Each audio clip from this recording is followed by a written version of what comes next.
You know that feeling when you walk into a packed gym, look at all those complicated, intimidating machines, and just think, there's got to be a simpler way? Well, you're absolutely right. Gym intimidation is totally real, and honestly, the whole fitness world can feel incredibly overwhelming. But what if your own living room, or even just a quiet corner of your local park, was literally the only gym you ever needed? Welcome to today's Explainer. We're on a mission to completely demystify bodyweight fitness. We're going to strip away the complex machinery and use a straightforward building blocks approach to construct your ultimate fitness routine from the ground up. Here's our roadmap for this explainer. We've broken this down into 5 quick, super manageable phases: the foundation, the blueprint, the 3 pillars, the construction, and finally, future-proofing. Let's get right into it. Now, I know exactly what you're probably thinking. You see these crazy fit people online and wonder, can I seriously get in that kind of shape without tossing around heavy iron or dropping a fortune on gear? Let me just answer that right out of the gate. Yes, absolutely.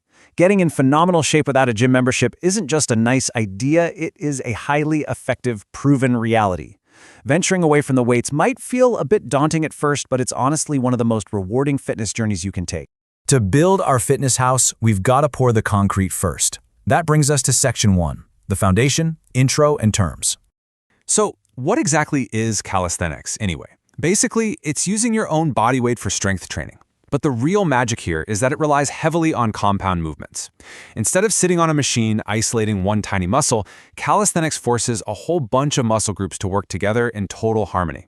It's an absolute game changer for building raw strength, deep flexibility, and just really functional everyday fitness. Okay, let's dive into this and decode some of the jargon you'll hear. Bodyweight exercises are your main tools. Think push-ups, pull-ups, squats. Reps is just short for repetitions, which is how many times you do a specific move in a row. A set is a group of those reps done without stopping to rest. And then we have progressions. This one is huge. Progressions are simply variations of a move that get harder as you get stronger, like going from push-ups on your knees up to full standard push-ups on your toes. Now, I literally cannot overstate this. Proper form is the absolute bedrock of everything we're building. If your form is sloppy, the whole thing crumbles. Nailing your form early on ensures you're actually working the right muscles and, crucially, keeps you from getting hurt. First rule, keep that core engaged. It stabilizes your whole body. Second, slow it down. Focus on really controlled movements instead of just rushing to hit a number. And third, don't forget to breathe. Always exhale during the hardest part of the movement, like when you're actually pushing yourself off the floor. All right, our concrete foundation is set. Let's talk about your environment. Moving to section 2, the blueprint, setup, and gear. The beauty of all this is you really only need a little bit of comfortable floor space to move around. But as you level up, a few optional tools can seriously supercharge your workouts.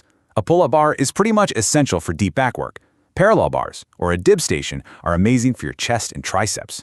Once you get really strong, throwing on a weight vest adds raw resistance to the whole shebang. Gymnastic rings are incredible for building crazy stability. And resistance bands, they're the perfect sidekick for either helping you out with tough moves or just adding a little extra burn. But before you grab any gear, you've got to get your mindset right. Set some clear intentions to keep yourself focused. I highly recommend defining exactly what you want using the SMART framework: specific, measurable, achievable, relevant, and time-bound. Because let's be honest, just saying I want to get fit is a nice thought, but saying I'm going to nail my first strict pull-up in 60 days, or I'm dropping 5 pounds this month, now those are SMART goals that'll actually keep the fire burning when your workouts get tough. Every great structure needs solid, load-bearing pillars, right? Which brings us to section 3, the 3 pillars, core movements. When it comes to bodyweight fitness, just remember this cognitive rule of 3. Push, pull, squat. The first pillar is the push. This specifically targets the front and top of your upper body, your chest, shoulders, and triceps. A classic example is the push-up. You want your hands about shoulder-width apart, lowering down till your chest practically kisses the floor. Another fantastic push move is the dip, where you lower your body between parallel bars until your elbows hit a clean, strict 90-degree angle. Pillar number 2 is the pull, which is basically the exact opposite of the push. This lights up the back of your upper body, engaging your back muscles, biceps, and forearms. The holy grail here is the pull-up, done hanging from a bar with an overhand grip, palms facing away from you. That really flares those back muscles. But if you flip your grip so your palms face toward you, that becomes a chin-up, which is a fantastic way to intensely target the biceps. And pillar number 3 is the squat.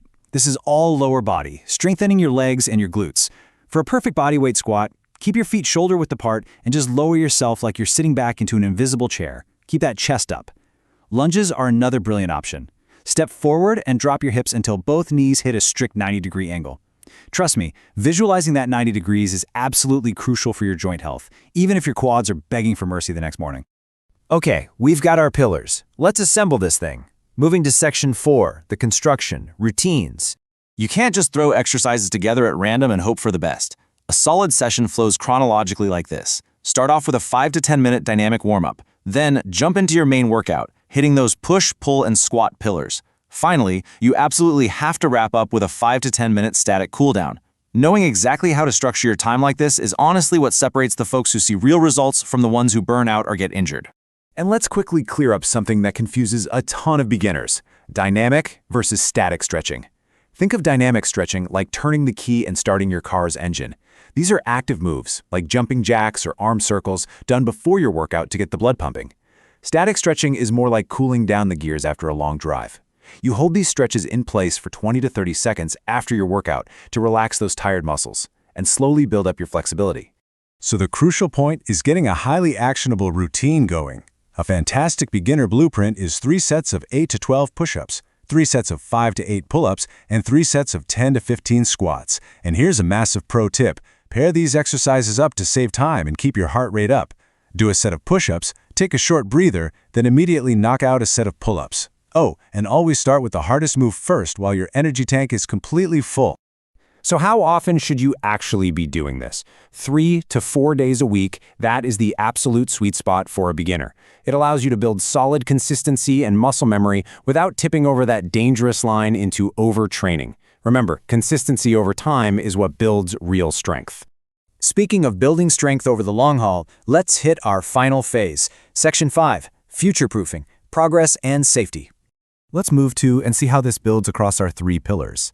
Progressing in calisthenics isn't just about endlessly doing more reps, it's about moving to harder variations to continually challenge your system. For the push, you might start with knee push-ups, graduate to regular, and eventually tackle diamond push-ups.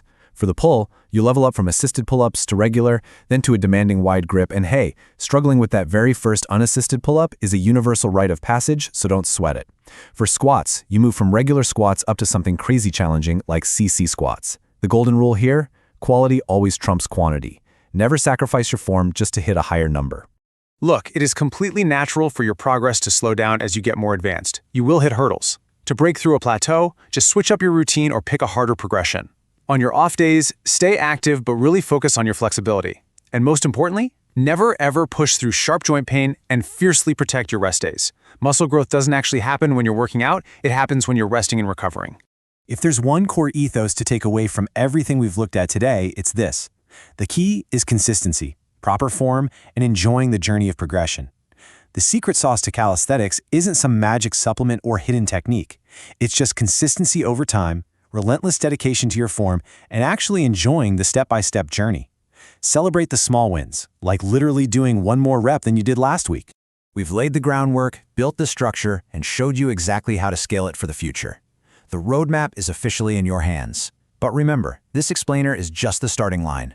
The real work happens when the screen turns off. So what are you waiting for? Are you ready to lay down your foundation, push past the intimidation, and start building your ultimate bodyweight routine today?